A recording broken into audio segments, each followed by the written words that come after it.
વસ્તીવાળો દેશ આવજો ભારત, એ જો આઝાદ થઈ જતું હોય 2 શબ્દ ઉપર, તો આખી ગીતાજીના 2-5 શ્લોક આપણને આવડી ગયા હોય અને 2-5 શ્લોકમાંથી આપણે ઘણું ખરું મેળવી તો આપણો વિકાસ કેટલો થાય, સમજો છો ને? તો આ તમને જે ગીતાજીનું પુસ્તક અમે આપશું એમાંથી રોજ 1 શ્લોક પાકો કરજો.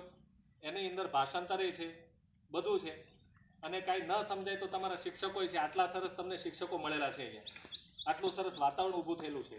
તો આવી શાળા લગભગ, જો આપણો દેશ ઘણો પ્રગતિશીલ છે, ઘણો પ્રગતિ કરી રહ્યો છે, પણ આવી શાળાઓમાં ભણવાનો મોકો બહુ ઓછી જગ્યાએ છે.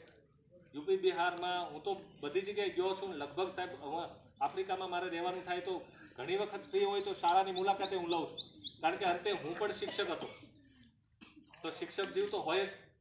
તો ઘણી વખત એવી ઈચ્છા થાય કે ચાલો ત્યાંની શાળામાં મુલાકાત લઈએ, પણ અહીંયા તમે જે સુવિધાઓ ભોગવો છો, તમે જે વાતાવરણ ભોગવો છો એવું ક્યાંય નથી.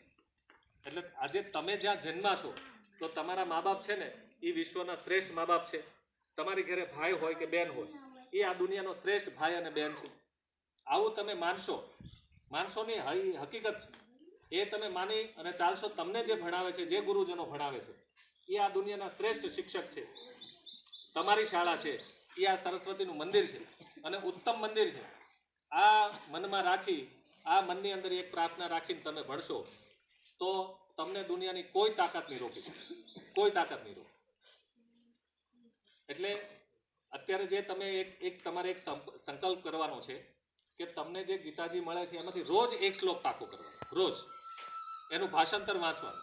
પાકો ન થાય તો 2 વખત કરવાનું. અને વિદ્યાર્થી મિત્રો, ગામડાની સ્કૂલ, ગરીબ ઘર એ આપણો ગુનો નથી. એ આપણે સદનસીબે આવ્યા છીએ, એ આપણા સારા નસીબ છે. એવું જરૂરી નથી કે પૈસાવાળા ઘરમાં આપણે હોય, મોજ શોખ કરતા હોય, 4 વ્હીલ હોય, મોટા સિટીમાં કે બીજા દેશમાં કે ફ્લાઇટમાં બેસતા હોય, એને જ નસીબ કહેવાય એવું નથી. આ તમારા નસીબ સારા છે કે તમે આજે લીમડાની નીચે બેઠા છો, આ કુદરતી તડકામાં બેઠા છો, ગામડાના આવા સુંદર મજાના વાતાવરણમાં તમે ભણો છો. તો આ બધી જ સુવિધા તમારે પ્રાપ્ત છે. જો અપંગ બાળકે જે દોડની અંદર પ્રથમ આવી શકતું હોય કે 9 પ્રકારનું ખામીવાળું બાળકે જીવન જીવી અને આજે સંસ્કૃતનું પ્રોફેસર હોય, તો આપણી પાસે તો બધું જ છે. ભગવાને આપણને બધું જ આપ્યું છે. મહેનત કરે એવા મા બાપ આપ્યા છે, ભણાવી શકે એવા શિક્ષકો આપ્યા છે, કુદરતી આ સરસ વાતાવરણ આપ્યું છે. તો આ બધું જ તમારી પાસે છે.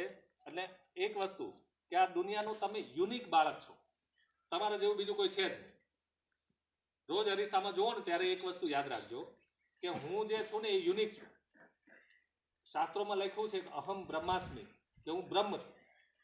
આપણે પણ એક જિંદગીનો અંશ છીએ અને આપણી જેવું દુનિયામાં કોઈ છે જ નહીં. તમને જેટલી ખબર છે, તમને જેટલું આવડે છે એટલું દુનિયામાં બીજા કોઈ બાળકને નથી આવડતું. તમે યુનિક છો. એટલે તમારી એ યુનિક શક્તિને તમે યોગ્ય રસ્તે, યોગ્ય કામે, યોગ્ય શિક્ષણના પંથે, તો કોઈ સારા માર્ગે અને મહેનત, જો કઠોર પરિશ્રમનો કોઈ વિકલ્પ નથી. તમારી પાસે તો કદાચ 4 જોડી કપડાં હશે, પણ અમે જ્યારે ભણતા ત્યારે અમારી પાસે એક જ જોડી કપડાં હતા, જે સ્કૂલમાંથી અમને ખાખી ચડ્ડી અને વ્હાઇટ શર્ટ મળતો હતો. આ અમારો સ્કૂલનો યુનિફોર્મ હતો અને એક જોડી અમારા ઘરમાં હતા. આજે તો તમારી પાસે કેટલી બધી સુવિધાઓ છે, વાહન વ્યવહારો છે. મેં સાહેબ 4થા ધોરણ પછી જ્યારે કરલા છોડ્યું ત્યારે પહેલી વાર મહુવા જોયું.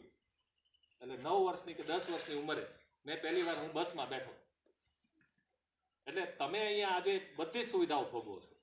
અને આ સુવિધામાં ફોનમાં આપણે રીલ્સો જોતા હોઈએ, ફોન જોતા હોઈએ, એના કરતાં કોઈ સારી વાર્તાઓ, સારા લેખો, સારા ઉપદેશો કે મહાન માણસોની સ્પિરિચ્યુઅલ સ્પીચ, આવું બધું તમે જોશો ને તો દુનિયા બહુ વિશાળ છે. તમારા માટે બહુ ચાન્સ છે.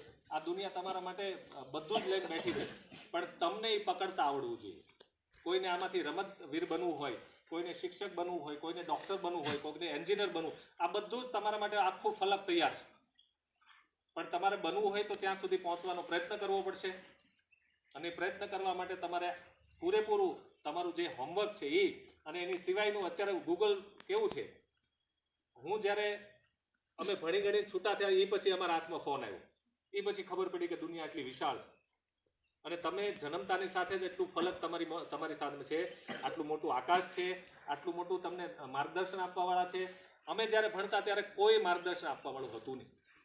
કારણ કે અમારા મા બાપ અભણ હતા, ક્યારે સ્કૂલ જોઈ નથી, છતાં એક કરલાની નાની પ્રાથમિક શાળામાંથી ભણી અમારા જેવા અમે તમારી સાથે જ છીએ કે ગરીબ બાળકે જો એટલું કરી શકતું હોય તો તમે આરામથી કરી શકો.